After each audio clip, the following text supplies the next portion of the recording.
오늘은 창세기를 공부하겠습니다. ನಾವು ಆದಿಕಾಂಡವನ್ನ ಧ್ಯಾನಿಸಲಿಕ್ಕೆ ಕಲೀಲಿಕ್ಕೆ ಹೋಗ್ತೀವಿ. 창세기는 어떤 책이냐? ಆದಿಕಾಂಡ ಯಾವ ರೀತಿಯಲ್ಲಿ ನಾವು ಅರ್ಥ ಮಾಡ್ಕೋಬೇಕು? 창세기는 히브리 말로는 베레시트라고 말하고 있고, ಈ ಆದಿಕಾಂಡ ಪುಸ್ತಕವನ್ನ ಇಬ್ರಿಯದಲ್ಲಿ ಪೆರೆಸಿಟ್ ಎಂಬುದಾಗಿ ಕರೀತಾರೆ. 그리고 헬라 말로 번역했을 때는 게네시스라고 말하고 있어요. ಎಲ್ಲ ಮಾತಲ್ಲಿ ಹೇಳುವುದಾದ್ರೆ ಜೆನೆಸಿಸ್ ಎಂಬುದಾಗಿ ಬರೆದಿದ್ದಾರೆ. 요게 책의 제목이 베레시트라는 말은 태초에 in the beginning 이라는 뜻입니다. in the beginning, 태초에 라는 뜻이에요. ಪೆರೆಸಿಟ್ ಎಂಬುದಾಗಿ ಹೇಳುವಂತ ಮಾತಿನ ಅರ್ಥ ಪುನಾದಿ, ಆದಿಯಿಂದ ಎಂಬುದಾಗಿ ಇನ್ ದ ಬಿಗಿನಿಂಗ್ ಎಂಬುದಾಗಿ ನಾವು ನೋಡ್ತೇವೆ. ಅದರ ಅರ್ಥ 게네시스라는 말은 제너레이션이라는 말과 같은 말이에요. 제너레이션. ಪೆರೆಸಿಟ್ ಅನ್ನುವಂತ ಒಂದು ಮಾತು ಒಂದು ರೀತಿಯಲ್ಲಿ ಪ್ರಾರಂಭ ಅಥವಾ ಜನಾಬ ಆಗುವಂತ ಒಂದು ಜನರೇಷನ್ ಕುರಿತು ತಿಳಿಯಪಡಿಸುವಂತ ಒಂದು ಮಾತನ್ನು ಕೂಡ ನಾವು ಅರ್ಥ ಮಾಡ್ಕೋಬಹುದು. 제너레이션은 패밀리 라인을 이야기하는 겁니다. ಜನರೇಷನ್ ಎಂಬುದಾಗಿ ನಾವು ನೋಡುವಂತ ಸಮಯದಲ್ಲಿ ಒಂದು ಫ್ಯಾಮಿಲಿ ಕುಟುಂಬದ ಮೂಲಕವಾಗಿ ಉಂಟಾಗುವಂತ ಜನಾಂಗವನ್ನ ಕುರಿತು ಸೂಚಿಸುವಂತದ್ದಾಗಿದೆ. 베레시트라는 책 이름은 in the beginning이라는 뜻을 가지고 있다고 그랬죠. ಆದಿಕಾಂಡ ಪುಸ್ತಕಕ್ಕೆ ನಾವು ಪೆರೆಸಿಟ್ ಎಂಬುದಾಗಿ ಕೂಡ ಕರೀತೇವೆ. ಅದಕ್ಕೆ ಆದಿಯಿಂದ, ಪುನಾದಿಯಿಂದ ಎಂಬುದಾಗಿ ಅರ್ಥ ಮಾಡ್ಕೋಬೇಕಾಗಿದೆ. 그 헬라어와 영어에서는 게네시스라고 표현이 되어 있는데 그것은 제너레이션이라는 뜻을 나타내고 있어요. ಅದನ್ನ ಆದಿಕಾಂಡ ಅಥವಾ ಎಲ್ಲ ಭಾಷೆಯಿಂದ ತಿಳಿಯಪಡಿಸುವಂತದ್ದು ವಂಶಾವಳಿಯಿಂದ ಎಂಬುದಾಗಿ ಕೂಡ ನಾವು ತಿಳಿಬೇಕಾಗಿದೆ. 이것은 영어로는 account, generation 이렇게 표현을 하고요. ಅಥವಾ ಅದನ್ನೇ ನಾವು ನೋಡೋದಾದ್ರೆ ಇಂಗ್ಲಿಷ್ ಭಾಷೆಯಲ್ಲಿ ಅಕೌಂಟ್ ಎಂಬುದಾಗಿ ಕರೀತಾರೆ, ಅಥವಾ ಚರಿತ್ರೆ, ಜನಸಂಖ್ಯೆ ಚರಿತ್ರೆ ಎಂಬುದಾಗಿ ಕೂಡ ನಾವು ತಿಳಿಬಹುದು. 그 뜻을 쉽게 표현하면은 패밀리 라인이라고 말할 수 있어요. ಅದನ್ನ ನಾವು ಸರಳವಾಗಿ ಅರ್ಥ ಮಾಡ್ಕೋಬೇಕು ಅಂತಂದ್ರೆ ವಂಶಾವಳಿ ಎಂಬುದಾಗಿ ಕೂಡ ಹೇಳ್ಬೋದು. 가나다에는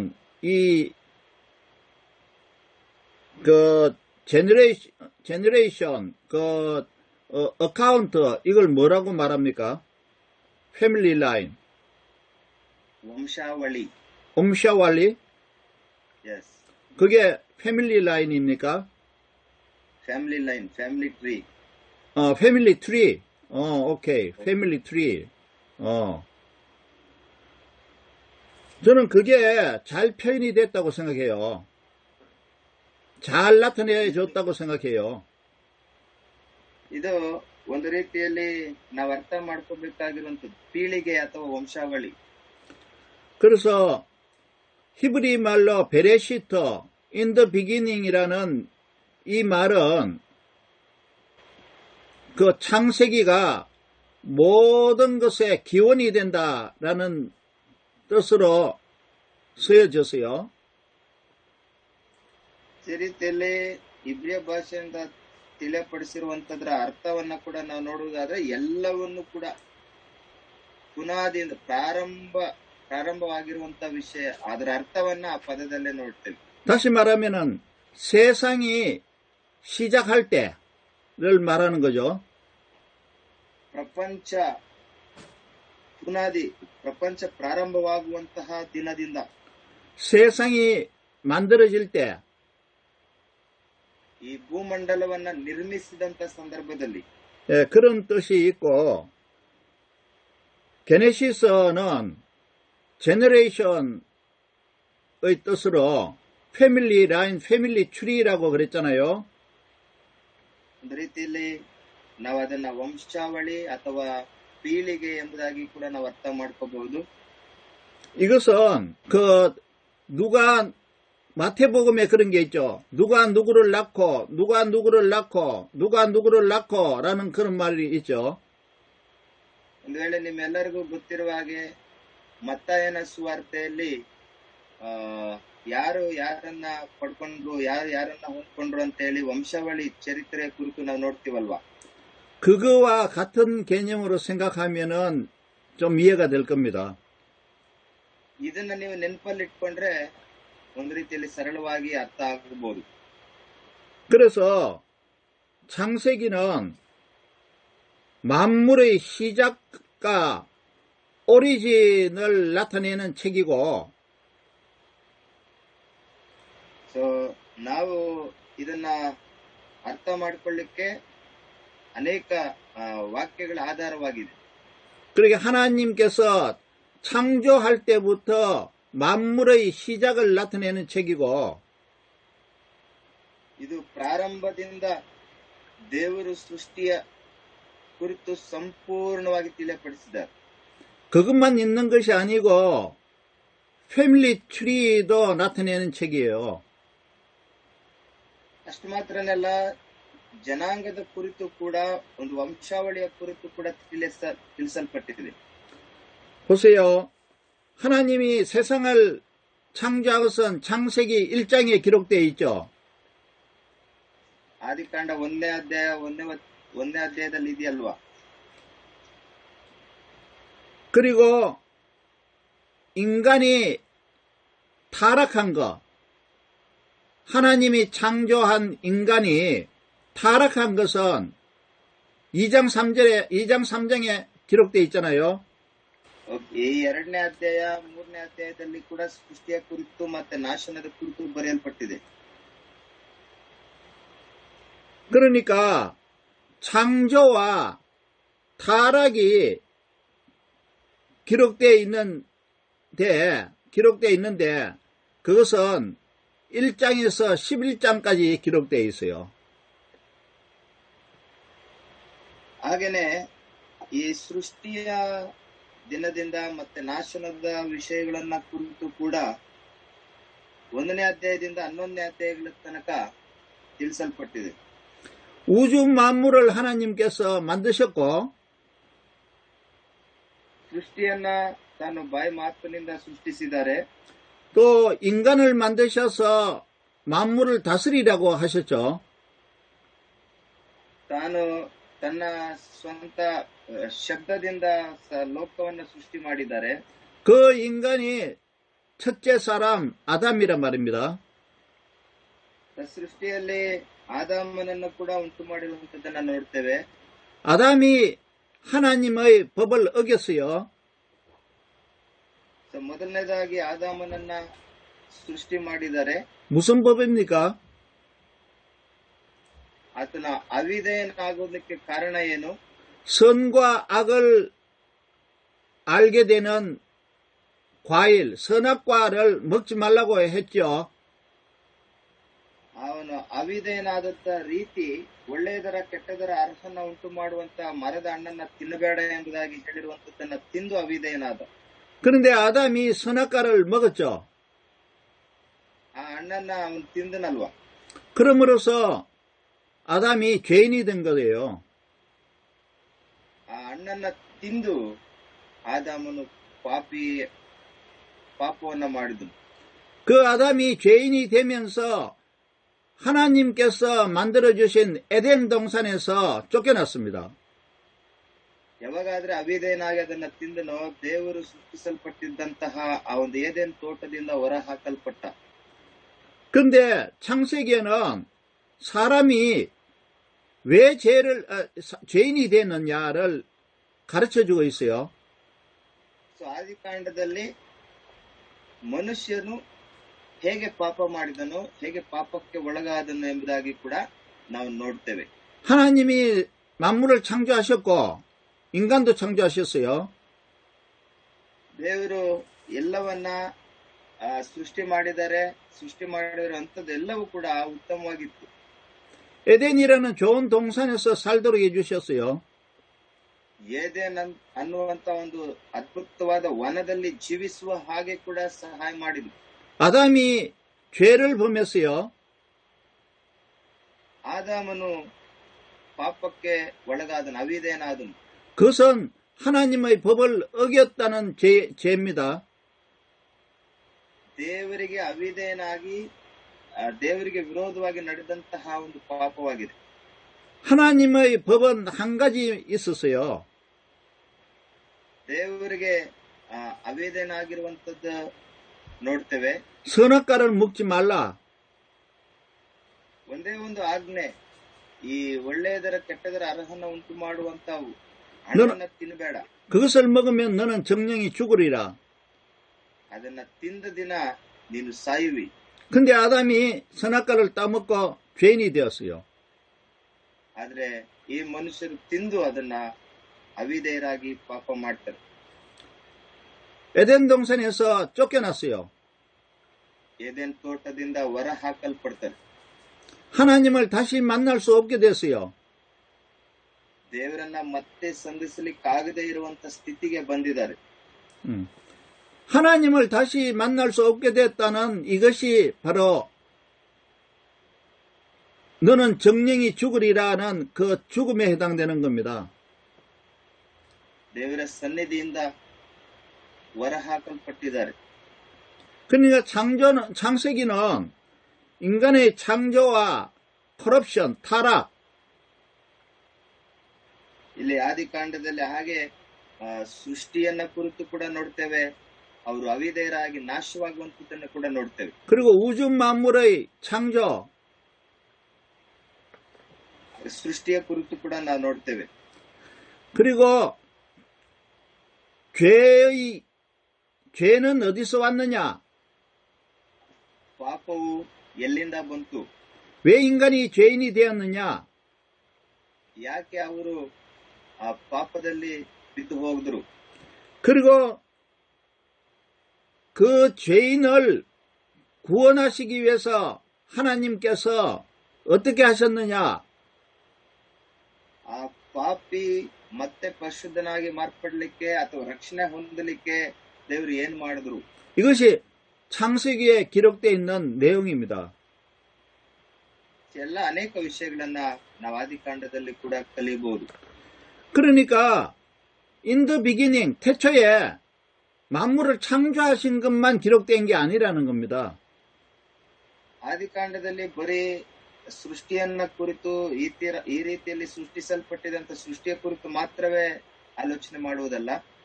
다시 말하면 in the beginning과 그리고 패밀리 트리가 포함된 내용이라는 것입니다. ಅಲ್ಲಿ ಆದಿಯು ಪ್ರಾರಂಭದ ಕುರಿತು ಕೂಡ ಸೃಷ್ಟಿಯ ಪ್ರಾರಂಭವ ಕುರಿತು ನೋಡ್ತೇವೆ. ಹಾಗೆ ಪೀಳಿಗೆ ಅಥವಾ ವಂಶಾವಳಿಯ ಕುರಿತು ಕೂಡ ನಾವು ನೋಡಬಹುದು. 우리가 말하는 말이 있죠. 랭귀지. ನಾವು ಮಾತಾಡುವಂತ ಲ್ಯಾಂಗ್ವೇಜ್ ಭಾಷೆ ಇದೆಯಲ್ವಾ? 이것이 여러분이 말하는 말과 내가 말하는 말이 다르잖아요. ನಾನು ಮಾತಾಡುವಂತ ಭಾಷೆ, ನೀವು ಮಾತಾಡುವಂತ ಭಾಷೆ ಬೇರೆ ಬೇರೆ ಇದೆಯಲ್ವಾ? 그럼 나라와 컨트리와 그 네이션에 따라서 말이 다 다르잖아요. ಭಾಷೆ ಬೇರೆ, ದೇಶ ಬೇರೆ ಅಲ್ವಾ? 그것이 달라진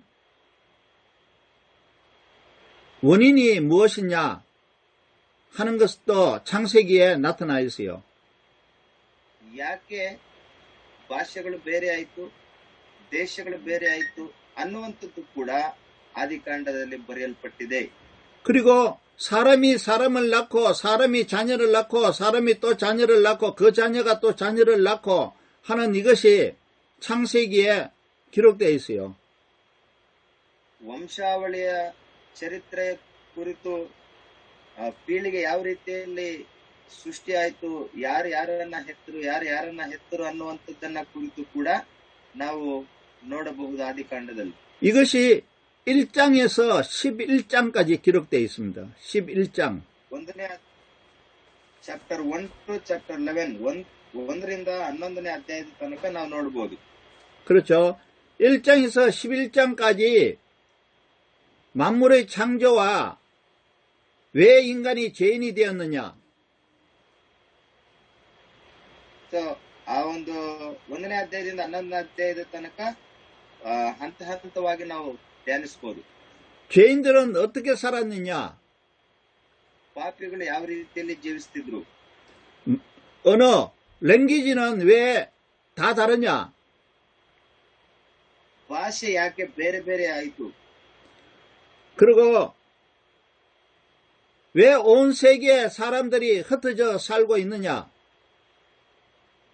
ಮತ್ತೆ ಯಾಕೆ ಜನರು ಕೂಡ ಬೇರೆ ಬೇರೆಯಾಗಿ ಜೀವಿಸಲಿಕ್ಕೆ ಪ್ರಾರಂಭ ಮಾಡಿದ್ರು. 이것이 1장에서 11장까지의 내용입니다. ಈ ಎಲ್ಲವನ್ನ 1ನೇ ಅಧ್ಯಾಯದಿಂದ 11ನೇ ಅಧ್ಯಾಯದ ತನಕ ನೀವು ಓದುವುದಾದ್ರೆ ಅರ್ಥ ಮಾಡಿಕೊಳ್ಳಬಹುದು. 12장부터 창세기는 50장까지 있죠. 50 ಅಧ್ಯಾಯಗಳ ತನಕ ಇದೆಯಲ್ವಾ. 창세기는 50장까지 있는데 12장에서 50장까지는 인간을 구원하시기 위해서 하나님이 행하신 일들을 나타내주고 있어요. ಹಾಗೇನೆ ರಕ್ಷಣೆ ಹೊಂದಲಿಕ್ಕೆ ಅಗತ್ಯ ಇರುವಂತ ವಿಷಯಗಳನ್ನ ಕೂಡ ತಿಳಿಯಪಡಿಸಿದ್ದಾರೆ.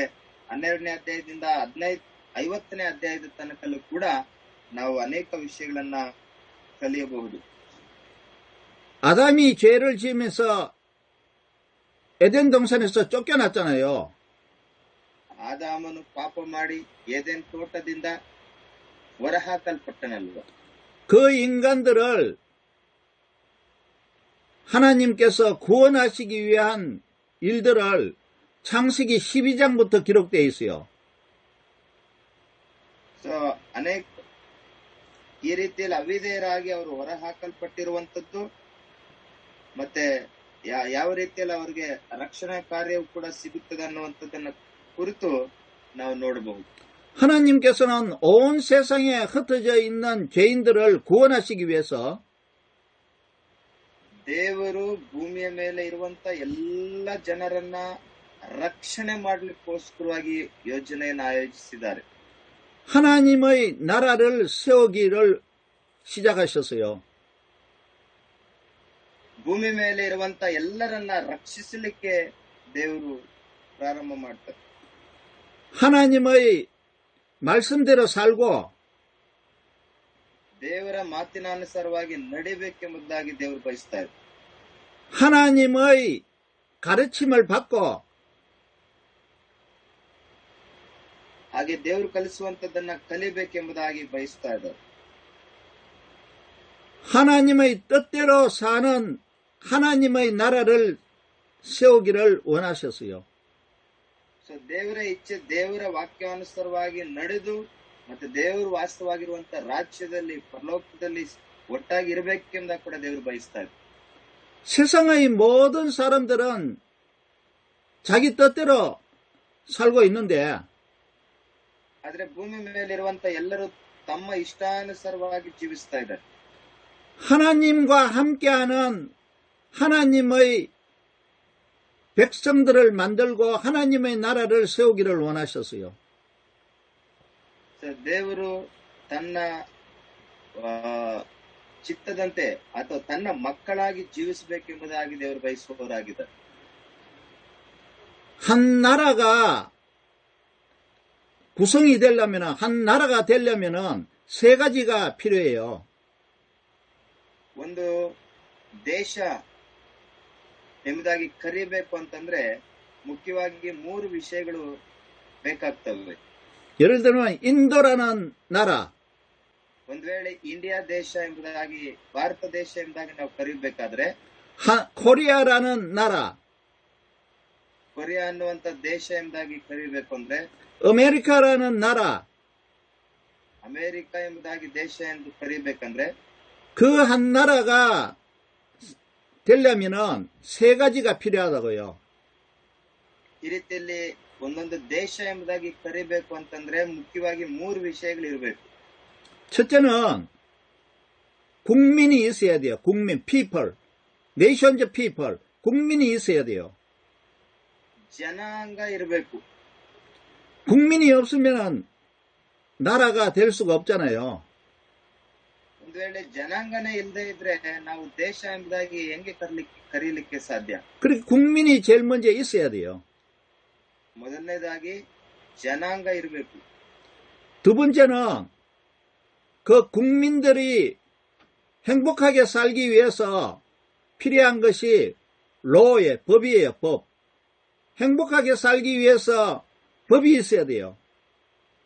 ಎರಡನೇದಾಗಿ ಒಂದು ಅವರಿಗೆ ಧರ್ಮಶಾಸ್ತ್ರ ಅನ್ನುವಂಥದ್ದು ಇರಬೇಕು. ರೂಲ್ ಮಾಡ್ಲಿಕ್ಕೆ ಅಗತ್ಯ ಇರುವಂತ ರೂಲ್ಸ್ ಇರಬೇಕು. 모든 나라마다 다 자기의 법이 다 있어요. ಈ ರೀತಿಯಲ್ಲಿ ಎಲ್ಲ ಜನರಿಗೂ ಅನುಕೂಲವಾಗುವಂತ ಒಂದು ಶಾಸನವು ಕೂಡ ಇರಬೇಕು. 인디아가 영국의 법을 따른다면은 영국의 콜로니가 되잖아요. ಒಂದು ವೇಳೆ ಬೇರೆ ದೇಶದಲ್ಲಿರುವಂತಹ ಒಂದು ಶಾಸನ ಇನ್ನೊಂದು ದೇಶವನ್ನು ಆಳ್ವಿಕೆ ಮಾಡುವುದು ಕಷ್ಟವಾಗಿರುತ್ತಲ್ಲ. 그러니까 영국의 법이나 다른 나라의 법을 따르지 않고 자기 나라만이 가지는 그 법이 다 있다고요. ಕೆಲವು ಶಾಸನಗಳಲ್ಲಿ ನೋಡುವುದಾದ್ರೆ ಅವರ ದೇಶದ್ದು ಕೂಡ ಇರುತ್ತೆ, ಮತ್ತೆ ಅನೇಕ ವಿಷಯಗಳನ್ನು ಕೂಡ ತಿಳಿಯಪಡಿಸುವಂತಹ ಶಾಸನಗಳನ್ನು ಕೂಡ ಇಟ್ಕೊಂಡಿರ್ತದೆ. 근데 그것만 있으면 또 안 돼요. ಬರೇ ಅದು ಕಾನೂನು ಅಥವಾ ಶಾಸನ ಇರುವಂತದ್ದು ಮಾತ್ರವೇ ಸಾಕಾಗೋದಿಲ್ಲ. 세 번째는 그 국민들이 사는 랜드, 테리토리가 있어야 돼요. ಮೂರನೇದಾಗಿ ಸ್ಥಳ ಅಥವಾ ಭೂಮಿ ಅನ್ನುವಂಥದ್ದು ಇರಬೇಕು, ಟೆರಿಟೋರಿ. 자, 인디아를 생각해 봅시다. ಜಸ್ಟ್ ನಾವು ಇಂಡಿಯಾ ಕುರಿತು ಥಿಂಕ್ ಮಾಡೋಣ. ಭಾರತ, 인디아 네이션이 있죠. 국민들이, 피플이 있죠. ಭಾರತದಲ್ಲಿ ಜನಾಂಗ ಇದಾರಲ್ವಾ? 그리고 인디아 내에서 모든 국민이 행복하게 살고 같은 생각과 같은 뜻을 가지도록 하기 위해서 로가 있죠. ಈ ಭಾರತ ದೇಶದಲ್ಲಿ ಭಾರತ ದೇಶವನ್ನು ಆಳ್ವಿಕೆ ಮಾಡುವಂತಹ ಕಾನ್ಸ್ಟಿಟ್ಯೂಷನ್ ಅಥವಾ ಕಾನೂನು ಕೂಡ ಇದೆ ಅಲ್ವಾ? 그리고 인디아라는 나라에 테리토리가 있잖아요. 영토가 있잖아요. ಹಾಗೆ ಈ ಭಾರತ ದೇಶದಲ್ಲಿ ಜಮೀನು, ಲ್ಯಾಂಡು ಅಥವಾ ಭೂಮಿ, ಸಾಗುವಳಿ ಭೂಮಿ ಎಲ್ಲ ಬೆಳೆ ಬೆಳೆದು ತಿನ್ಲಿಕ್ಕೆ ಅಗತ್ಯ ಇರುವಂತ ಎಲ್ಲ ಒಂದು ವಸ್ತುಗಳು ಕೂಡ ಇದೆ, ಭೂಮಿ ಕೂಡ ಇದೆ. 국민, 법, 영토 이 세 가지가 한 나라에 있어야 돼요. 있어야 나라가 되는 거예요. ಒಂದು ದೇಶ ಎಂಬುದಾಗಿ ಕರೆಯಲ್ಪಡಬೇಕಂದ್ರೆ ಅಲ್ಲಿ ಜನ ಇರಬೇಕು, ಕಾನ್ಸ್ಟಿಟ್ಯೂಷನ್ ಇರಬೇಕು, ಹಾಗೆ ಭೂಮಿ ಜಾಗವೂ ಕೂಡ ಇರಬೇಕು. 그래서 하나님께서는 하나님의 나라를 세우기 위해서 ಈ ರೀತಿಯಲ್ಲಿ ದೇವರು ಕೂಡ ನಮಗೆ ಸೃಷ್ಟಿಯ ಮೂಲಕವಾಗಿ ಈ ರೀತಿಯಲ್ಲಿ ಸೃಷ್ಟಿ ಮಾಡಿದ್ದಾರೆ. 제일 먼저 필요한 것이 국민이에요. 국민, people. ಮೊದಲನೇದಾಗಿ ಮುಖ್ಯವಾಗಿರುವಂತದ್ದು ಜನ. 그리고 필요한 것이 법이에요. law. ಎರಡನೇದಾಗಿ ಅಗತ್ಯ ಇರುವಂತದ್ದು ಕಾನೂನು. 그리고 필요한 것이 땅이에요. 땅, 랜드, 테리토리. ಮೂರನೇದಾಗಿ ಅಗತ್ಯ ಇರುವಂತದ್ದು ಜಮೀನು ಅಥವಾ ಭೂಮಿ. 그것을 만들어가는 과정이 그것을 만들어가는 과정과 운영하는 과정, 이 모세오경이에요. 모세오경. ಈ ರೀತಿಯಲ್ಲಿ ಇರುವಂತದ್ದು ಅಗತ್ಯ ಇದೆ ಎಂಬುದಾಗಿ ಕೂಡ ನಾವು ನೋಡ್ತೇವೆ. ಹಾಗೆ ಮೋಶೆ ಮೂಲಕವಾಗಿ ತಿಳಿಯಪಡಿಸಿರುವಂತಹ ಆಜ್ಞೆಗಳು ಕೂಡ ಅಥವಾ ವಾಗ್ದಾನಗಳು ಕೂಡ 거기에다가 여호수아까지 합하면은 이 한 나라가 되는 거예요. ಈ ರೀತಿಯಲ್ಲಿ ಆದಿಕಾಂಡದಿಂದ ಕೆಲವು ಪುಸ್ತಕಗಳನ್ನು ನೋಡಬಹುದು. ಇದೆಲ್ಲ ಸೇರಿ ಒಂದು ದೇಶ ಎಂಬುದಾಗಿ ಕೂಡ ನಾವು ನೋಡ್ತೇವೆ. 그래서 창세기는 국민을 만드는 과정이 기록되어 있어요. ಆದಿಕಾಂಡದಲ್ಲಿ ಈ ಜನಾಂಗದ ಕುರಿತು ತಿಳಿಯಪಡಿಸಿರುವಂತಹ ವಿಷಯವನ್ನ ನಾವು ನೋಡಬಹುದು. 어떤 국민입니까? ಎಂತಹ ಜನಾಂಗ? 하나님의 나라의 국민. ದೇವರ ರಾಜ್ಯಕ್ಕೆ ಸೀಮಿತವಾಗುವಂತಹ ಒಂದು ಜನಾಂಗ. 모든 사람들이 죄 때문에 하나님의 나라에서 하나님 에덴 동산에서 쫓겨났잖아요.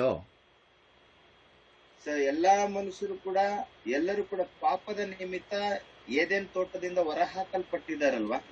그 하나님의 나라에 그 사람들 죄인들을 하나님의 나라의 국민으로 만들기 위해서는 죄가 용서돼야 돼요. 죄를 용서해 주셔야 돼요. ಎಲ್ಲರೂ ಕೂಡ ಅವರ ಪಾಪದ ನಿಮಿತ್ತ ಪಶ್ಚಾತ್ತಾಪವನ್ನ ಪಟ್ಟು ಅಥವಾ ಕ್ಷಮಾಪಣೆಯನ್ನ ಹೊಂದ್ಕೋಬೇಕು. 하나님의 나라의 국민들은 의로운 자라야 된다는 것입니다. righteous man. ದೇವರ ರಾಜ್ಯದಲ್ಲಿ ಅಥವಾ ದೇವರ ಸಂಗಡ ವಾಸ ಮಾಡಲಿಕ್ಕೆ ಅಗತ್ಯ ಇರುವಂತಹ ಜನ ನೀತಿವಂತರು, ರೈಚಸ್ ಪೀಪಲ್. 그런데 사람들은 다 죄인이었어요. ಆದ್ರೆ ಈಗ ಎಲ್ಲರೂ ಕೂಡ ದೇವರಿಗೆ ವಿರೋಧವಾಗಿ ಅಥವಾ ಪಾಪ ಮಾಡಿದಂತವರೇ ಇದ್ದಾರೆ. 그 righteous people이 되기 위해서는 하나님께서 죄를 용서해 주셔야 되는 겁니다. ಇವರೆಲ್ಲರೂ ಕೂಡ ಎಲ್ಲ ಪಾಪ ಮಾಡಿದಂತ ಪ್ರತಿಯೊಬ್ಬರು ಕೂಡ ಪಶ್ಚಾತ್ತಾಪ ಪಟ್ಟು ಪರಿಶುದ್ಧರಾಗಿ ಮಾರ್ಪಡಬೇಕನ್ನುವಂಥದ್ದು ದೇವರ ಒಂದು ಉದ್ದೇಶವಾಗಿದೆ. 하나님께서 죄를 용서해 주시고 하나님이 품어주셔야 돼요. 품어주셔야 돼요. 받아주셔야 돼요. ದೇವರು ಕ್ಷಮಿಸಬೇಕು, ದೇವರವರನ್ನ ಸ್ವೀಕರಿಸಬೇಕು, ನೀತಿವಂತರನ್ನಾಗಿ ಮಾರ್ಪಡಿಸಬೇಕು. 이것이 바로 예수 그리스도가 필요하다는 겁니다. ಇದರ ಅರ್ಥ ಏನಪ್ಪಾ ಅಂದ್ರೆ ಯೇಸು ಕ್ರಿಸ್ತನ ಅವಶ್ಯಕತೆ ಇದೆ. 그래서 이제 하나님이 백성을 만들기 위해서 ದೇವರು ಜನಾಂಗವನ್ನ ಈ ರೀತಿಯಲ್ಲಿ ಸೃಷ್ಟಿ ಮಾಡಿ 제일 먼저 하나님께서 아브라함을 불러주신 거예요. ಮೊಟ್ಟ ಮೊದಲನೇದಾಗಿ ನಾವು ನೋಡ್ತೇವೆ ಅಬ್ರಹಾಮನನ್ನ ದೇವರು ಕರೆದಿರುವಂತದ್ದನ್ನ. 아브라함은 원래 죄인이었습니다. ಅಬ್ರಹಾಮನು ಕೂಡ ಅನೀತಿವಂತನ ಅಥವಾ ಪಾಪಿಯಾಗಿ ಜೀವಿಸ್ತಾ ಇದ್ನು. 아브라함의 아버지는 누구입니까? ಅಬ್ರಹಾಮನ ತಂದೆ ಹೆಸರೇನು? 데라였어, 데라. 데라는 우상을 만들어서 팔고 우상을 섬기던 사람이었어요. ಅಬ್ರಹಾಮನ ತಂದೆಯಾಗಿರುವಂತ ತೇರಹನು ಬಂದು ವಿಗ್ರಹಗಳನ್ನ ಮಾಡಿ ಅದನ್ನ ಸೇಲ್ ಮಾಡ್ತಾ ಜೀವನ ಮಾಡ್ತಾ ಇದ್ದಂತಹ ವ್ಯಕ್ತಿಯಾಗಿದ್ದನು. 그런 집에서 태어나서 그런 집에서 자랐어요. ಆ ರೀತಿಯಲ್ಲಿ ಆ ಕುಟುಂಬದಿಂದ ಬೆಳೆದು ಬಂದಿರುವಂತವನು ನೋಡ್ತೇವೆ. 그 아브라함을 하나님께서 불러주신 것입니다. ಈ ಅಬ್ರಹಾಮನನ್ನ ತಂದೆಯಾದ ದೇವರು ಕರೆಯುವಂತದ್ದನ್ನ ನೋಡ್ತೇವೆ. 그것이 창세기 12장 이야기예요. ಇದು ಆದಿಕಾಂಡ 11-12ನೇ ಅಧ್ಯಾಯದ ವಿಷಯ. 그래서 아브라함을 하나님 나라의 국민의 조상으로 삼은 거예요. ಅಬ್ರಹಾಮನನ್ನ ದೇವರ ರಾಜ್ಯದಲ್ಲಿ ಇರಬೇಕಾಗಿರುವಂತ ಒಂದು ಜನಾಂಗವಾಗಿ ಅಬ್ರಾಹ್ಮನನ್ನ ದೇವರು ಆರಿಸ್ಕೊಳ್ತಾರೆ. 그 하나님의 나라가 이스라엘인 거예요. 이스라엘. ಸೊ ಆ ಜನಾಂಗವನ್ನ ಇಸ್ರಾಯೇಲರು ಎಂಬುದಾಗಿ ಕೂಡ ಕರೆಯಲ್ಪಡ್ತಾರೆ. 그 국민을 만들기 위해서 아브라함을 불러주셨단 말입니다. ಆ ಜನಾಂಗವನ್ನ ಸೃಷ್ಟಿ ಮಾಡ್ಲಿಕ್ಕೋಸ್ಕರವಾಗಿ ಅಬ್ರಹಾಮನನ್ನ ಕರೆಯುವಂತದ್ದನ್ನ ನೋಡ್ತೇವೆ. 그래서 아브라함을 왜 불렀느냐? ಅಬ್ರಹಾಮನನ್ನ ಯಾಕೆ ಕರೆದರು? 하나님의 통치를 받는 하나님의 나라를 세우기 위해서 국민의 한 조상으로서 불러주신 것이에요. ದೇವರ ರಾಜ್ಯವನ್ನ ಸೃಷ್ಟಿ ಮಾಡ್ಲಿಕ್ಕೋಸ್ಕರವಾಗಿ ಅಬ್ರಾಹ್ಮನನ್ನ ಕರೆಯುವಂತದ್ದನ್ನ ನೋಡ್ತೇವೆ. 그리고 그를 통해서 온 세상 사람들을 구원하시기 위해서 아브라함을 불러주셨다는 겁니다. ಹಾಗೆ ಎಲ್ಲ ಜನಾಂಗವೂ ಕೂಡ ರಕ್ಷಣೆ ಹೊಂದಲಿಕ್ಕೋಸ್ಕರವಾಗಿ ಮತ್ತೆ ಈ ಜನಾಂಗವನ್ನ ದೇವರ ಜನಾಂಗ ಎಂಬುದಾಗಿ ಕರೆಯಲ್ಪಡ್ಲಿಕ್ಕೋಸ್ಕರವಾಗಿ ಅಬ್ರಹಾಮನನ್ನ ಕರೆಯುತ್ತಾರೆ. 창세기 12장 봅시다. ಆದಿಕಾಂಡ 12ನೇ ಅಧ್ಯಾಯದಲ್ಲಿ 1절에서 4절을 읽어보세요. ಆದಿಕಾಂಡ 12ನೇ ಅಧ್ಯಾಯ 1ರಿಂದ 4ನೇ ವಚನದ ತನಕ ಓದ್ಕೊಳ್ಳೋಣ. ಯೆಹೋವನು ಅಬ್ರಹಾಮನಿಗೆ, ನೀನು ಸ್ವದೇಶವನ್ನು, ಬಂಧು ಬಳಗವನ್ನು, ತಂದೆಯ ಮನೆಯನ್ನು ಬಿಟ್ಟು ನಾನು ತೋರಿಸುವ ದೇಶಕ್ಕೆ ಹೊರಟು ಹೋಗು. ನಾನು ನಿನ್ನನ್ನು ದೊಡ್ಡ ಜನಾಂಗವಾಗುವಂತೆ ಮಾಡಿ ಆಶೀರ್ವದಿಸಿ ನಿನ್ನ ಹೆಸರನ್ನ ಪ್ರಖ್ಯಾತಿಗೆ ತರುವೆನು. ನೀನು ಆಶೀರ್ವಾದ ನಿಧಿಯಾಗುವಿ. ನಿನ್ನನ್ನು ಅರಸುವವರನ್ನ ಅರಸುವೆನು, ನಿನ್ನನ್ನು ಶಪಿಸುವವರನ್ನ ಶಪಿಸುವೆನು. ನಿನ್ನ ಮೂಲಕ ಭೂಲೋಕದ ಎಲ್ಲಾ ಕುಲದವರಿಗೂ ಆಶೀರ್ವಾದ ಉಂಟಾಗುವುದು ಎಂದು ಹೇಳಿದನು. ಯೆಹೋವನು ಹೇಳಿದ ಮೇರೆಗೆ ಅಬ್ರಹಾಮನು ಹೊರಟು ಹೋದನು. ಲೋಟನ ಸಂಗಡ ಹೋದನು. ಅಬ್ರಹಾಂ ಕಾರಾನ್ ಪಟ್ಟಣವನ್ನು ಬಿಟ್ಟು ಹೊರಟಾಗ 75 ವರ್ಷದವನಾಗಿದ್ದನು. 아브라함이 하란이라는 곳에서 살았는데요. ಅಬ್ರಹಾಮನು ಕಾರಾನ್ ಪಟ್ಟಣದಲ್ಲಿ ವಾಸವಾಗಿದ್ದಂತಹ ವ್ಯಕ್ತಿ. 자기의 부모님과 같이 살았겠죠. ಅವರ ಅಪ್ಪ ಅಮ್ಮ ಜೊತೆಯಲ್ಲಿ ಕಾರಾನ್ ಪಟ್ಟಣದಲ್ಲಿ ವಾಸವಾಗಿದ್ದನು. 어느 날 하나님께서 갑자기 불러주셨어요. ಸೊ ಒಮ್ಮೆ ದೇವರು ಆತನನ್ನ ಕರೆದನು. 너는 너희 고향과 친척과 아버지의 집을 떠나서 내가 네게 보여줄 땅으로 가라. ಒಂದು ದಿನ ಕರೆದು ಆತನನ್ನ, ನೀನು ಸ್ವದೇಶವನ್ನು, ಬಂಧು ಬಳಗವನ್ನು, ತಂದೆಯ ಮನೆಯನ್ನು ಬಿಟ್ಟು ನಾನು ತೋರಿಸುವ ದೇಶಕ್ಕೆ ಹೊರಟು ಹೋಗು. 이게 아브라함이 75 years old였을 때의 이야기입니다. ಈ ಮಾತು ಅಬ್ರಹಾಮನು 75 ವರ್ಷದಲ್ಲಿದ್ದಾಗ ದೇವರಿಂದ ಬಂದಂತಹ ಒಂದು ಸ್ವರ. 그런데 왜 가라고 하셨느냐? ಯಾಕೆ ಹೋಗು ಅಂತೇಳಿ ಕರೀತಾರೆ? 그 2절에 보면요. 2ನೇ ವಚನ, 내가 너로 큰 민족을 이루고 내게 복을 주어 내 이름을 창대하게 하리니 너는 복이 될지라. ನಾನ್ ನಿನ್ನನ್ನ ದೊಡ್ಡ ಜನಾಂಗವಾಗುವಂತೆ ಮಾಡಿ ಆಶೀರ್ವದಿಸಿ ನಿನ್ನ ಹೆಸರನ್ನ ಪ್ರಖ್ಯಾತಿಗೆ ತರುವೆನು. 내가 너로 큰 민족을 이룬다고 말씀을 하셨어요. ಒಂದು ದೊಡ್ಡ ಜನಾಂಗ ಉಂಟಾಗುತ್ತದೆ ಎಂಬುದಾಗಿ ಹೇಳ್ತಾ ಇದ್ದಾರೆ. 근데 그 민족의 조상이 된다는 말이 아니겠습니까? ಒಂದು ದೊಡ್ಡ ಜನಾಂಗ ಎಂಬುದಾಗಿ ನೋಡುವುದಾದ್ರೆ 바로 하나님의 나라의 백성들의 조상이 된다는 겁니다. ದೇವರ ರಾಜ್ಯಕ್ಕೆ ಅನುಗುಣವಾಗಿ ಅಥವಾ ನೀತಿವಂತರನ್ನ ನೋಡ್ತಾ ಇದ್ದಾರೆ ಈ ಮಾತಿನಲ್ಲಿ. 그리고 너는 복이 될지라고 했어요. ಹಾಗೆ ನೀನು ಆಶೀರ್ವಾದ ನಿಧಿಯಾಗುವಿ ಎಂಬುದಾಗಿ ಹೇಳ್ತಾ ಇದ್ದಾರೆ. 그게 3절에 보면요. 3ನೇ ವಚನ, 그 3절 뒤편에 땅의 모든 족속이 너로 말미암아 복을 얻을 것이라 이렇게 말씀하셨어요. 3ನೇ ವಚನದಲ್ಲಿ ಕೊನೆಯಲ್ಲಿ ನೋಡ್ತೀವಿ ನೋಡಿ, ನಿನ್ನ ಮೂಲಕ ಭೂಲೋಕದ ಎಲ್ಲಾ ಕುಲದವರಿಗೂ ಆಶೀರ್ವಾದ ಉಂಟಾಗುವುದು. 내가 너를 나의 나라의 민족의 조상으로 삼을 건데 ನಿನ್ನ ಮೂಲಕವಾಗಿ ಒಂದು ಜನಾಂಗಕ್ಕೆ ಆಶೀರ್ವಾದ ಎಂಬುದಾಗಿ ಕೂಡ ಹೇಳ್ತಾ, 그 민족이 창대해진다, 많아질 것이다 라고 말했어요. ಇನ್ನು ಮೂಲಕ ಅನೇಕ ಜನಾಂಗ ಅಥವಾ ಸಂತಾನ ಅಭಿವೃದ್ಧಿ ಅವರೆಲ್ಲರಿಗೂ ಕೂಡ ನಿನ್ನ ಮೂಲಕ ಆಶೀರ್ವಾದ. 그리고 너와 너희 후손들을 통해서 땅의 모든 족속이 너와 너희 후손들을 통해서 복을 받을 것이라고 말했어요. ಹಾಗೆ ಎಲ್ಲಾ ಕುಲದವರಿಗೂ ಆಶೀರ್ವಾದ ಉಂಟಾಗುವುದು, ನಿನ್ನನ್ನು ಆಶೀರ್ವದಿಸ್ತೇನೆ ಎಂಬುದಾಗಿ ಹೇಳ್ತಾ ಇದ್ದಾರೆ. 이건 무슨 이야기인가 하면은 이때까지는 땅의 모든 족속이 하나님의 복을 못 받고 있다는 겁니다. ಯಾಕಂದ್ರೆ ಇದರ ಅರ್ಥ ಕೂಡ ನಾವು ನೋಡುವುದಾದ್ರೆ ಆಶೀರ್ವಾದವನ್ನ ಕಳೆದುಕೊಂಡಿದ್ರು. ಇದಕ್ ಮುಂಚೆ, ಇವನಿಗೆ ಮುಂಚೆ ಆಶೀರ್ವಾದವನ್ನ ಕಳೆದುಕೊಂಡಿರುವಂತ ಜನಾಂಗ. 그래서 아브라함은 하나님이 불러주셔서 복이 되었어요. ಇಲ್ಲಿ ಅಬ್ರಹಾಮನನ್ನ ಕರೆದು ಇಲ್ಲಿಂದ ಆಶೀರ್ವಾದವನ್ನ ಪ್ರಾರಂಭ ಮಾಡ್ತಾ ಇದ್ದಾರೆ. ಮತ್ತೆ 복을 나눠주는 사람이 되었다는 겁니다.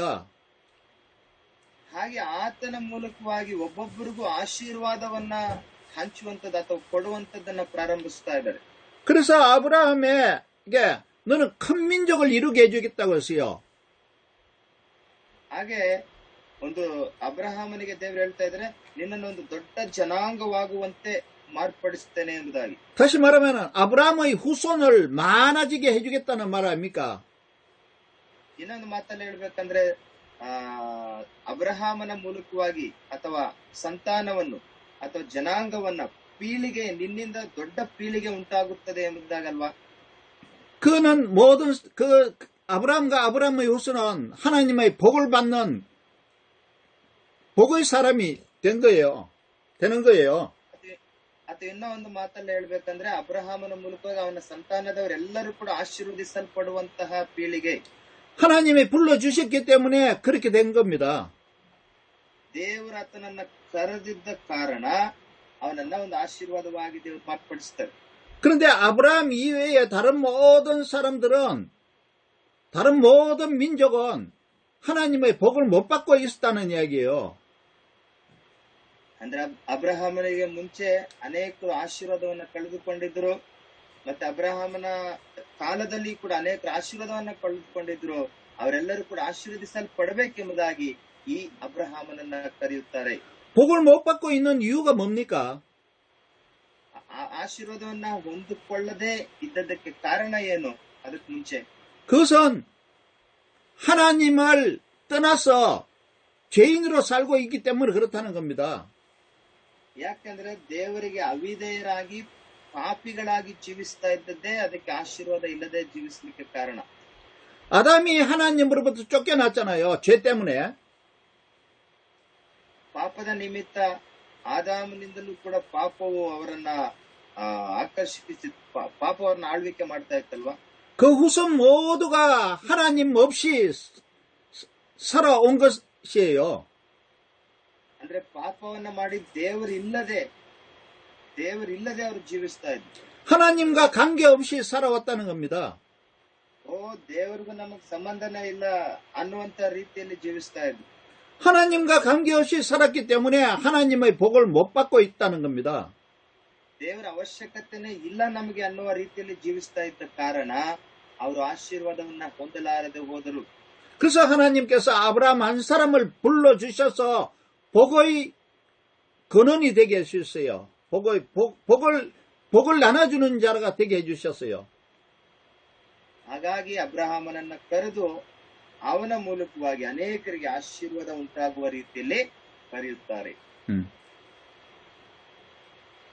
그것이 하나님의 복을 받기 위해서는 그럼 무엇을 해야 되느냐? ಹಾಗಾಗಿ ನಾವು ಆಶೀರ್ವದಿಸಲ್ಪಡ್ಬೇಕಂತಂದ್ರೆ ನಾವೇನ್ ಮಾಡ್ಬೇಕು? 그것이 바로 하나님으로부터 죄 용서함을 받는 것입니다. ನಾವು ಪಾಪದಿಂದ ಕ್ಷಮಾಪಣೆಯನ್ನ ಹೊಂದಿದವರಾಗಿ ಜೀವಿಸುವಂತದ್ದೇ ಆಶೀರ್ವಾದಕ್ಕೆ ಮುಖ್ಯ ಕಾರಣ. 하나님으로부터 의롭다함을 얻는 것이에요. ದೇವರಿಂದ ನಾವು ನೀತಿವಂತರು ಎಂಬುದಾಗಿ ಕರೆಯಲ್ಪಡಬೇಕು. 아브라함은 하나님이 불러주셔서 하나님으로부터 의롭다함을 얻은 자예요. ನಾವು ದೇವರಿಂದ ಹೌದು ಪಾಪ ಕ್ಷಮಾಪಣೆ ಒಂದು ನೀತಿವಂತರಾಗಿ ನಾವು ಮಾರ್ಪಡುವಾಗ ನಾವು ಆಶೀರ್ವಾದಕ್ಕೆ ಕಾರಣವಾಗಲಿಕ್ಕೆ ಅಥವಾ ಆಶೀರ್ವಾದ ಹೊಂದಿಕೊಳ್ಳಲಿಕ್ಕೆ ಕಾರಣವಾಗುತ್ತದೆ. 로마서 4장 한번 볼까요? ರೋಮ 4ನೇ ಅಧ್ಯಾಯ ಒಮ್ಮೆ ನೋಡೋಣವಾ? 로만 챕터 4. ರೋಮ 4ನೇ ಅಧ್ಯಾಯ verse 1 to 3. 1ರಿಂದ 3 ವಚನಗಳು. 4장 1절에 이렇게 되어 있어요. 4ನೇ ಅಧ್ಯಾಯ 1ನೇ ವಚನ ಈ ರೀತಿಯಲ್ಲಿ ಹೇಳ್ತದೆ ನೋಡಿ. 그런즉 육신으로 우리 조상인 아브라함이 무엇을 얻었다 하리요? 만일 아브라함이 행위로서 의롭다 하심을 받았으면 자랑할 것이 있으려니와 하나님 앞에서는 없느니라. 왜? 3절 성경이 무엇을 말하느냐? 아브라함이 하나님을 믿음에 그것이 그에게 의로 여겨진 바 되었느니라. ಹಾಗಾದರೆ ವಂಶಾನುಕ್ರಮವಾಗಿ ನಮಗೆ ಮೂಲ ಪಿತೃವಾಗಿರುವ ಅಬ್ರಹಾಮನು ಏನು ಪಡೆದುಕೊಂಡನೆಂದು ಹೇಳಬೇಕು? ಅಬ್ರಹಾಮನು ಪುಣ್ಯ ಕ್ರಿಯೆಗಳಿಂದಲೇ ನೀತಿವಂತನಾದ ಪಕ್ಷದಲ್ಲಿ ಹೊಗಳಿಕೊಳ್ಳುವುದಕ್ಕೆ ಅವನಿಗೆ ಆಸ್ಪದವಿರುವುದಿಲ್ಲ. ಆಸ್ಪದವಿರುವುದು ಆದರೆ ಸಂಜೋಲ್ ದೇವರ ಮುಂದೆ ಹೊಗಳಿಕೊಳ್ಳುವುದಕ್ಕೆ ಆಸ್ಪದವಿರುವುದಿಲ್ಲ. ಇದರ ವಿಷಯವಾಗಿ ಶಾಸ್ತ್ರವು ಹೇಳುವುದನ್ನು ಆಲೋಚಿಸಿರಿ.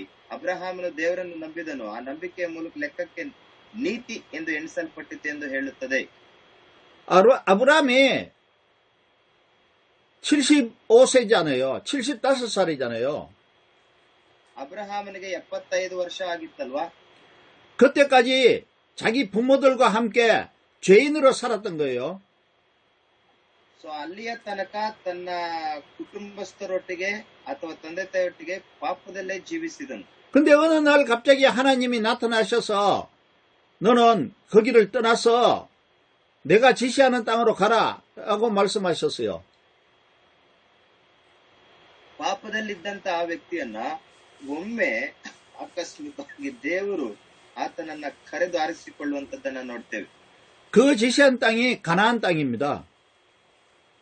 ಆ ಕರೆದು ಹಾಗೆ ಕಾನಾನ್ ದೇಶದಲ್ಲೆಲ್ಲ ಆಶೀರ್ವಾದವಾಗಿ ಜೀವಿಸುವ ಹಾಗೆ ಆತನನ್ನ ಕರೆಯುತ್ತಾರೆ. 아브라함이 하나님의 말씀을 믿고 그냥 갔어요. ಅಬ್ರಹಾಮನು ಆ ಒಂದು ಮಾತಿನ ಮೇಲೆ ನಂಬಿಕೆ ಇಟ್ಟನು. ಆ ನಂಬಿಕೆಯ ಮೂಲಕವಾಗಿ ತನ್ನ ಪ್ರಯಾಣ ಪ್ರಾರಂಭಿಸಿದ. 하란에서 가나안까지는 굉장히 먼 거리입니다. 거리가 멀어요. ಕಾರಾನ್ ಪ್ರಾಂತ್ಯದಿಂದ ಕಾನಾನ್ ದೇಶದ ತನಕ ಆತನು ನಂಬಿಕೆಯ ಮೂಲಕವಾಗಿ ತನ್ನ ಪ್ರಯಾಣವನ್ನು ಬೆಳೆಸಿದನು. 아브라함이 한 번도 가보지 못했던 곳이었을 것입니다. ಅಬ್ರಹಾಮನು ಒಮ್ಮೆಯೂ ಕೂಡ ನೋಡದೇ ಇದ್ದಂತಹ ದೇಶಕ್ಕೆ ಪ್ರಯಾಣ ಬೆಳೆಸಿದನು. 그런데 하나님은 아브라함에게 가라라고 말했어요. 거기로 가라 했어요. ಸೊ ಆ ಕಾರಾನ್ ಪ್ರಾಂತ್ಯದಿಂದಲೇ ಅಬ್ರಹಾಮನು ಕೂಡ ತನ್ನ ಕುಟುಂಬವನ್ನ ಬಿಟ್ಟು ಪ್ರಯಾಣ ಬೆಳೆಸ್ತಾನೆ. 아브라함은 하나님의 말씀을 믿고 간 거예요. ಯಾಕಂದ್ರೆ ಅಬ್ರಹಾಮನಿಗೆ ದೇವರ ಮಾತಿನ ಮೇಲೆ ಒಂದು ನಂಬಿಕೆ ಬಂದಿತ್ತು. ಆ ನಂಬಿಕೆಯಿಂದಲೇ ತನ್ನ ಪ್ರಯಾಣ ಬೆಳೆಸ್ತಾನೆ. 그래서 아브라함은 하나님을 믿음으로 의롭다함을 얻은 거예요. ಹಾಗಾಗಿ ನಂಬಿಕೆಯಿಂದಲೇ ಅಬ್ರಹಾಮನು ನೀತಿವಂತನೆಂಬುದಾಗಿ ನಿರ್ಣಯಿಸಲ್ಪಟ್ಟನು. 그래서 그는 하나님으로부터 의롭다함을 얻었기 때문에 복의 사람이 된 거예요. ಸೊ ಅಂದಿನಿಂದ ಆತನ ಮೂಲಕವಾಗಿ ಇನ್ನು ಅನೇಕ ನೀತಿವಂತರನ್ನ ಕಾಣಲಿಕ್ಕೆ ಕೂಡ ಕಾರಣವಾಯಿತು. 그래서 세상 모든 죄인들 앞에서도 복을 주는 사람이 된 거예요. ಅಷ್ಟು ಮಾತ್ರವೇ ಅಲ್ಲ, ಆತನ ಮೂಲಕವಾಗಿ ಭೂಮಿ ಮೇಲಿರುವಂತ ಎಲ್ಲ ಜನರಿಗೂ ಕೂಡ ಆತನು ಆಶೀರ್ವಾದ ನಿಧಿಯಾಗಿ ಮಾರ್ಪಟ್ಟನು. 그러니까 여기서 무엇을 생각할 수 있습니까? ಸೊ ಏನನ್ನ ನಾವು ಇಲ್ಲಿ ಆಲೋಚನೆ ಮಾಡಬೇಕಾಗಿದೆ? 하나님께서 세상 모든 사람을 구원하시기 위해서 아브라함 한 사람을 선택하셨단 말입니다. ಭೂಮಿ ಮೇಲಿರುವಂತ ಎಲ್ಲ ಜನರನ್ನ ಅಥವಾ ದೇಶದಲ್ಲಿರುವಂತ ಎಲ್ಲ ನಿವಾಸಿಗಳನ್ನ ಕೂಡ ಆಶೀರ್ವದಿಸಲ್ಪಡಲಿಕ್ಕೋಸ್ಕರವಾಗಿ ಅಬ್ರಹಾಂ ಎಂಬುವಂತ ಒಬ್ಬ ವ್ಯಕ್ತಿಯನ್ನ ದೇವರು ಕರೆದರು. 그래 아브라함이 하나님 나라의 조상이 되었어요. 백성들의 조상이 되었어요. ಮತ್ತು ಅಬ್ರಹಾಮನು ಮೂಲ ಪಿತೃ. 그래서 아브라함이 그 후손이 많아졌다는 겁니다. ಅಬ್ರಹಾಮನು ಒಂದು ಅನೇಕ ಜನಾಂಗಕ್ಕೆ ಒಂದು ಮೂಲ ಪಿತೃವಾಗಿದ್ದಾನೆ. 아브라함의 후손이 많아졌기 때문에 하나님 나라 백성들이 많아졌다는 거죠. ಹಾಗೆ ಆತನ ಜನಾಂಗವು ಕೂಡ ಜಾಸ್ತಿ ಇರುವಂತ ಸಂದರ್ಭದಲ್ಲಿ ದೇವರ ಒಂದು ರಾಜ್ಯದಲ್ಲಿ ಅಥವಾ ದೇಶದಲ್ಲಿ ಕೂಡ ಆತನ ನಿವಾಸಿಗಳು ಅಧಿಕವಾಗಿರ್ತಾರಲ್ಲ. 하나님 나라 백성들이 많아진 것은 무엇을 의미합니까? ದೇವರ ರಾಜ್ಯದಲ್ಲಿ ಅಥವಾ ಒಂದು ದೇಶದಲ್ಲಿ ಜನಾಂಗ ಜೀವಿಸ್ತಾರೆ ಎಂಬುದಾಗಿ ನೋಡುವಾಗ 아브라함과 아브라함의 후손을 통해서 세상의 모든 죄인을 구원하셔서 복을 주겠다는 것입니다. ಅಬ್ರಹಾಮನ ಮೂಲಕವಾಗಿ ಆ ಎಲ್ಲಾ ಜನರಿಗೂ ಕೂಡ ಅವರ ಪಾಪಗಳಿಂದ ಬಿಡುಗಡೆಯನ್ನು ಕೊಟ್ಟು ಅವರ ಆಶೀರ್ವಾದ ಹೊಂದುವಾಗೆ ಮಾರ್ಪಡಿಸುವಂತದ್ದನ್ನ ನೋಡ್ತೇವೆ. 그래서 이 12장 3절의 뒷부분에 이렇게 되어 있어요. 12장 3절? 뒷부분에 이렇게 되어 있어요. 이 12ನೇ ಅಧ್ಯಾಯ 3ನೇ ವಚನದಲ್ಲಿ ಈ ರೀತಿಯಲ್ಲಿ ನೋಡ್ತೇವೆ. 땅의 모든 족속이 너로 말미암아 복을 얻을 것이라. ನಿನ್ನ ಮೂಲಕ ಭೂಲೋಕದ ಎಲ್ಲಾ ಕುಲದವರಿಗೂ ಆಶೀರ್ವಾದ ಉಂಟಾಗುವುದು ಎಂದು ಹೇಳಿದನು. 그러니까 너와 너 후손을 통해서 땅의 모든 죄인들이 구원을 받고 복을 받는 사람이 될 것이라 했습니다. ಹಾಗಾಗಿ ಎಲ್ಲಾ ಜನರು ಕೂಡ ಆಶೀರ್ವಾದ ಹೊಂದುತ್ತಾರೆ, ರಕ್ಷಣೆ ಹೊಂದುತ್ತಾರೆ ಎಂಬುದಾಗಿ ಕೂಡ ಹೇಳುವಂತದ್ದನ್ನ ನೋಡ್ತೇವೆ. 그래서 이게 하나님 나라를 만들기 위해서 필요한 백성 만들기의 내용입니다. 시작입니다. ಇದು ಒಂದು ಪ್ರಾರಂಭದ ಒಂದು ಮಾತಾಗಿ ಅಥವಾ ಆಶೀರ್ವಾದಕ್ಕೆ ಪ್ರಾರಂಭದ ಮಾತಾಗಿ ತಿಳಿಸಲ್ಪಡ್ತಾ ಇದೆ.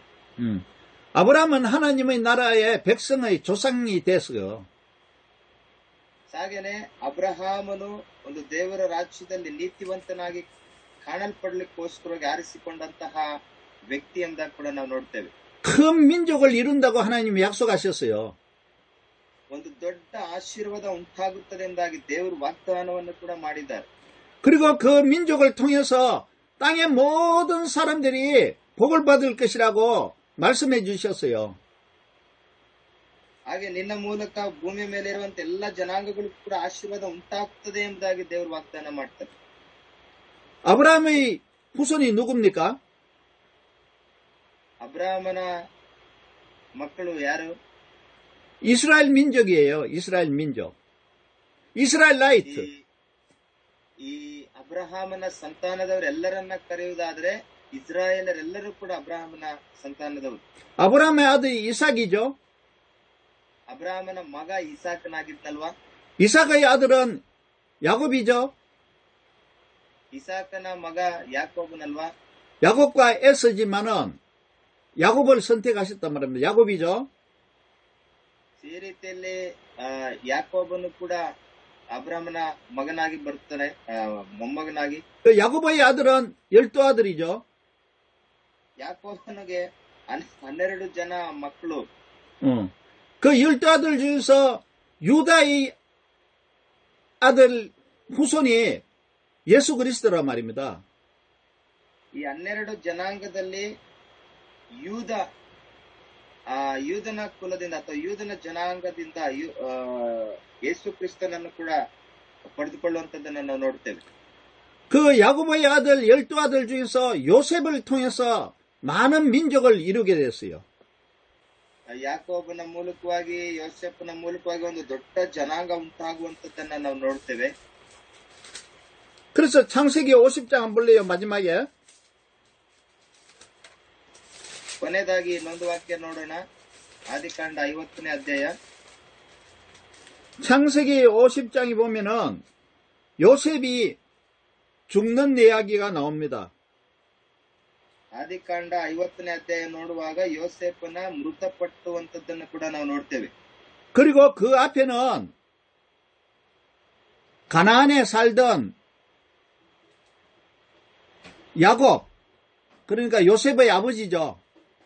요셉의 아버지, 가나안에 살던 야곱을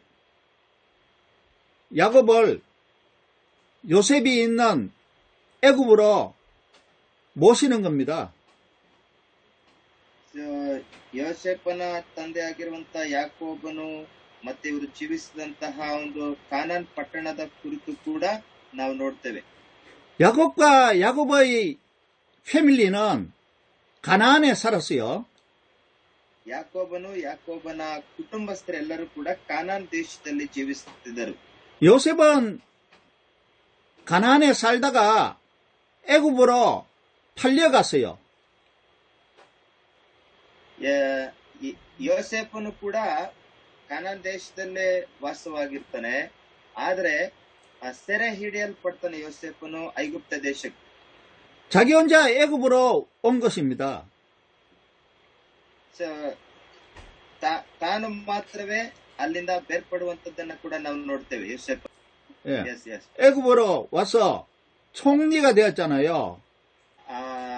ಅಲ್ಲಿ ಆಳ್ವಿಕೆ ಮಾಡುವಂತ ಒಂದು ಮುಖ್ಯ ಅಧಿಕಾರವನ್ನ ಯೋಸೇಫನ್ ಪಡೆದುಕೊಳ್ತಾನೆ. 그리고 가나안에 있는 자기 아버지와 자기 형제들과 그 가족들을 다 불러왔잖아요.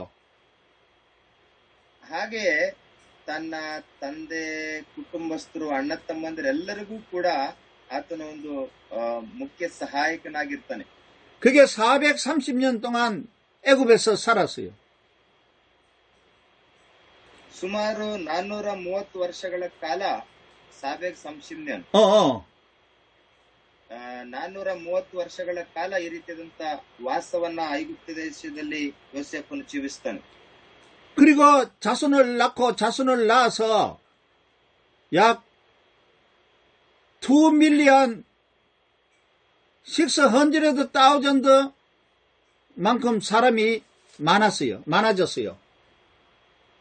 ಅಷ್ಟು ಮಾತ್ರವಲ್ಲ, ಸುಮಾರು 2 ಮಿಲಿಯನ್ ಅಷ್ಟು ಜನಾಂಗವು ಕೂಡ ದೊಡ್ಡದಾಗುವಂತದ್ದನ್ನ ಕೂಡ ನಾವು ನೋಡ್ತೇವೆ. 큰 민족을 이루게 됐다는 겁니다. ಒಂದು ದೊಡ್ಡ ಜನಾಂಗ ಅಥವಾ ಜನಸಂಖ್ಯೆ ವೃದ್ಧಿಯಾಗುವಂತದ್ದನ್ನ ನಾವು ನೋಡ್ತೇವೆ. 그게 창세기의 이야기입니다. ಇದು ಆದಿಕಾಂಡದಲ್ಲಿ ಈ ವಿಷಯವನ್ನ ನಾವು ಕಲಿಯಬಹುದು. 창세기가 큰 민족을 이루는 것까지가 창세기 내용이에요. ಇಷ್ಟು ವಿಷಯಗಳನ್ನ ಕೂಡ ನಾವು ಆದಿಕಾಂಡದಲ್ಲಿ ನಾವು ನೋಡಬಹುದು. 하나님의 나라라는 한 나라를 만들기 위해서 백성을 만드는 과정이 창세기에 기록되어 있단 말입니다. ಒಂದು ದೇಶವನ್ನ ಸೃಷ್ಟಿ ಮಾಡಬೇಕಾದ್ರೆ ಅಗತ್ಯ ಇರುವಂತ ಎಲ್ಲವನ್ನ ಕೂಡ ಈ ಆದಿಕಾಂಡದ ಮೂಲಕವಾಗಿ ನಮಗೆ ದೇವರು ತಿಳಿಯಪಡಿಸುತ್ತಾರೆ. 창세기의 내용이 10개의 제너레이션으로 구성되어 있어요. ಆದಿಕಾಂಡದಲ್ಲಿ ಕುಲಗಳು ಇವರ ಮೂಲಕವಾಗಿ ಕೂಡ ನಮಗೆ ತಿಳಿಯಪಡಿಸುವಂತದ್ದನ್ನ ನಾವು ನೋಡ್ತೇವೆ. 10개의 패밀리 트리 이야기가 나옵니다. ಹಾಗೆ ಒಂದು ಜನಾಂಗದ ವಂಶಾವಳಿಯ ಚರಿತ್ರೆಯನ್ನ ಕೂಡ ನಾವಲ್ಲಿ ಕಾಣಬಹುದು. 그 10개의 패밀리 트리를 통해서 마지막에 큰 민족이 된 거예요. ಈ ಎಲ್ಲಾ ಕುಲಗಳಲ್ಲಿಯೂ ಕೂಡ ಒಂದು ದೊಡ್ಡ ಜನಾಂಗವಾಗಿ ದೇವರ ರಾಜ್ಯಕ್ಕೆ ಸೀಮಿತವಾದಂತಹ ಜನಾಂಗವನ್ನಾಗಿ ಆರಿಸಿಕೊಳ್ಳುವಂತದ್ದನ್ನು ಕೂಡ ನಾವು ನೋಡ್ತೇವೆ. 이 10개의 패밀리 트리는 다음 시간에 합니다. ಈ ಒಂದು ಜನಾಂಗದ ಕುರಿತು ಅಥವಾ ಈ ಒಂದು ಫ್ಯಾಮಿಲಿ ಟ್ರೀಯನ್ನ ಕುರಿತು ನಾವು ನೆಕ್ಸ್ಟ್ ಕ್ಲಾಸ್ ಅಲ್ಲಿ ನಾವು ನೋಡೋಣ. 그래서 오늘은 창세기라는 이름이 In the beginning이라는 이름과 패밀리 트리라는 내용으로 구성이 되어 있다는 이야기를 했어요. ಇವತ್ತು ನಾವು ಆದಿಕಾಂಡದಿಂದ ಹಲವಾರು ವಿಷಯಗಳನ್ನ ನಾವು ಕಲ್ತ್ಕೊಂಡಿದ್ದೇವೆ. 창세기가 세상 만물을 창조한 내용만 기록된 것이 아니고 ಬರೀ ಆದಿಕಾಂಡ ಅಂತಂದ್ರೆ ಬರೀ ಪ್ರಾರಂಭ ಅಥವಾ ಸೃಷ್ಟಿಯನ್ನ ಕುರಿತು ಮಾತ್ರನೇ ಆಲೋಚನೆ ಮಾಡುವಂತದ್ದಲ್ಲ. 패밀리 트리를 통하여 하나님 나라의 백성을 큰 민족을 만드는 내용이 창세기 기록되어 있다는 겁니다. ಒಂದು ದೊಡ್ಡ ಜನಾಂಗವನ್ನ ಸೃಷ್ಟಿಯಾಗುವಂತದ್ದು, ಒಂದು ದೊಡ್ಡ ಜನಾಂಗ ಉಂಟಾಗುವಂತದ್ದನ್ನ ಕುರಿತು ಕೂಡ ನಾವು ಆಲೋಚನೆ ಮಾಡಬೇಕಾಗಿತ್ತು. 그 내용이 창세기입니다. ಸೊ ಇದೇನೆ ಆದಿಕಾಂಡದಲ್ಲಿ ನಾವು ಕಲಿಯಬೇಕಾಗಿರುವಂತಹ ಒಂದು ಅಂಶಗಳು. 이런 생각을 가지고 여러분이 창세기를 읽어야 돼요. ಈ ಆಲೋಚನೆಗಳನ್ನ ನಾವು ಹೊಂದಿದವರಾಗಿ ಆದಿಕಾಂಡವನ್ನ ನಾವು ಕಲಿಯಬೇಕಾಗಿದೆ. 그래서 다음 시간에는 창세기 속에 있는 10개의 패밀리 트리에 대해서 설명을 하고 ನಾವು ಬರುವಂತ ದಿನಗಳಲ್ಲಿ ಇನ್ನೂ ಇದರ ಮೂಲಕವಾಗಿರುವಂತ 10 ಕುಲಗಳ ಕುರಿತು ಕೂಡ ನಾವು ನೋಡೋಣ. 그리고 예수 그리스도에 관해서 창세기 속에 들어있는 창세기에서 설명하는 예수 그리스도에 대해서 공부하겠습니다. ಅಷ್ಟು ಮಾತ್ರವಲ್ಲ, ಅದರಲ್ಲಿ ಪ್ರಾಮುಖ್ಯವಾಗಿ ಯೇಸು ಕ್ರಿಸ್ತನ ಕುರಿತು ತಿಳಿಯಪಡಿಸುವಂತ ವಿಷಯಗಳನ್ನ ಕೂಡ ನಾವು ಬರುವಂತ ದಿನಗಳಲ್ಲಿ ಕಲಿಯಲಿಕ್ಕೆ ಹೋಗೋಣ. 그래서 요한복음 5장 39절의 말씀과 같이 ಯೋಹಾನದಲ್ಲಿ ಕೂಡ ತಿಳಿಸಲ್ಪಟ್ಟಿರುವಂತ ವಿಷಯವನ್ನ ನೆನಪು ಮಾಡಿಕೊಳ್ತಾ 요한복음 5장 39절은 예수님이 말씀하셨잖아요. ಯೋಹಾನ 5ನೇ ಅಧ್ಯಾಯ 39ನೇ ವಚನದಲ್ಲಿ ನಾವು ನೋಡುವಾಗ 39 ಶಾಸ್ತ್ರಗಳಿಂದ ನಿತ್ಯ ಜೀವವು ದೊರೆಯುತ್ತದೆಂದು ನೀವು ನೆನೆಸಿ ಅವುಗಳನ್ನು ವಿಚಾರಿಸುತ್ತೀರಲ್ಲ, ಅವುಗಳನ್ನು ನನ್ನ ವಿಷಯದಲ್ಲಿ ಸಾಕ್ಷಿ ಕೊಡುವವುಗಳಾಗಿವೆ. 너희들이 영생을 얻기 위해서 성경을 보고 있는데 ಈ ಶಾಸ್ತ್ರಗಳಿಂದ ನಿತ್ಯ ಜೀವವನ್ನ ಪಡೆಯಬೇಕೆಂಬುದಾಗಿ ಹೇಳ್ತದೆ. 이 성경이 바로 나에 대해서 증언하는 것이다 라고 말씀하고 있어요. ಈ ಎಲ್ಲ ಶಾಸ್ತ್ರಗಳು ಕೂಡ ನನ್ನ ಕುರಿತು ತಿಳಿಸಲ್ಪಡುವಂತಹ ಒಂದು ಶಾಸ್ತ್ರಗಳಾಗಿವೆ ಎಂಬುದಾಗಿ ಹೇಳ್ತದೆ. 그러니까 창세기를 통해서 영생을 위한 하나님의 계획이 나온다는 것입니다. ಈ ಆದಿ ಕಾಂಡದಿಂದಲೇ ನಮಗೆ ನಿತ್ಯ ಜೀವದ ಕುರಿತು ಅಥವಾ ದೇವರು ತನ್ನ ಕುರಿತು ಸಾಕ್ಷಿ ಕೊಡುವಂತ ಶಾಸನಗಳ ಕುರಿತು ತಿಳಿಸಲ್ಪಟ್ಟಿರುವಂತದ್ದನ್ನ ನೋಡ್ತೇವೆ. 그리고 영생을 얻게 하기 위해서 예수 그리스도의 내용이 나온다는 겁니다. ಹಾಗಾಗಿ ಯೇಸು ಕ್ರಿಸ್ತನ ಕುರಿತು ತಿಳಿಸಲ್ಪಡುವಂತಹ ಒಂದು ಅಂಶವನ್ನ ಕೂಡ ನಾವು ನೋಡಬಹುದು. 예수 그리스도라는 이름은 없지만은 예수 그리스도의 내용이 담겨 있어요. ಆದ್ರೆ ಯೇಸು ಕ್ರಿಸ್ತನು ಎಂಬುದಾಗಿ ಅಲ್ಲಿ ಬರೆದಿಲ್ಲ, ಆದ್ರೆ ಅವರ ವಿಷಯವನ್ನ ತಿಳಿಸಲ್ಪಡುವಂತ ಮರ್ಮವನ್ನ ನಾವು ಕಲಿಯಬಹುದು. 그래서 다음 시간에는 백성을 만들기 위해서, 국민을 만들기 위해서 10개의 패밀리 트리가 창세기에 기록되어 있고, ಸೊ ಬರುವಂತ ದಿನಗಳಲ್ಲಿ ನಾವು ತಿಳಿಸಲ್ಪಟ್ಟಿರುವಂತ ಒಂದು ಫ್ಯಾಮಿಲಿ ಟ್ರೀ ಅಥವಾ ಕುಲಗಳು, ಜನಾಂಗದ ಕುರಿತು ಅನೇಕ ವಿಷಯಗಳನ್ನು ನಾವು ತಿಳಿದುಕೊಳ್ಳಿಕ್ಕೆ ಹೋಗೋಣ. 그리고 창세기 속에 나타내주고 있는 예수 그리스도에 대해서 설명을 하도록 하겠다는 겁니다. ಮತ್ತೆ ಆದಿಕಾಂಡದಿಂದಲೇ ಯೇಸು ಕ್ರಿಸ್ತನ ಕುರಿತು ಇರುವಂತ ಒಂದು ರಹಸ್ಯ ಅಂಶವನ್ನ ಕೂಡ ನಾವು ಕಲಿಯಲಿಕ್ಕೆ ಹೋಗೋಣ. 그러니까 창세기도 구원과 예수 그리스도의 내용이다 이렇게 볼 수 있다는 겁니다. ನೀವು ಆಲೋಚನೆ ಮಾಡಬೇಕು, ಆದಿಕಾಂಡವು ಕೂಡ ನಮಗೆ ರಕ್ಷಣೆ ನೀಡುವಂತಹ ಅಥವಾ ರಕ್ಷಣೆ ನೀಡುವಂತ ಯೇಸು ಕ್ರಿಸ್ತನ ಕುರಿತು ತಿಳಿಸಲ್ಪಟ್ಟಿರುವಂತಹ ಮುಖ್ಯವಾದ ಪುಸ್ತಕ ಅಥವಾ ಗ್ರಂಥವಾಗಿದೆ ಅನ್ನುವಂಥದ್ದನ್ನ ಕೂಡ ನೀವು ಆಲೋಚಿಸಬೇಕು. 자, 오늘은 여기까지만 하겠습니다. ಓಕೆ, ನಾವು ಇವತ್ತು ಇಲ್ಲಿಗೆ ಮುಕ್ತಾಯ ಮಾಡಿಕೊಳ್ಳೋಣ.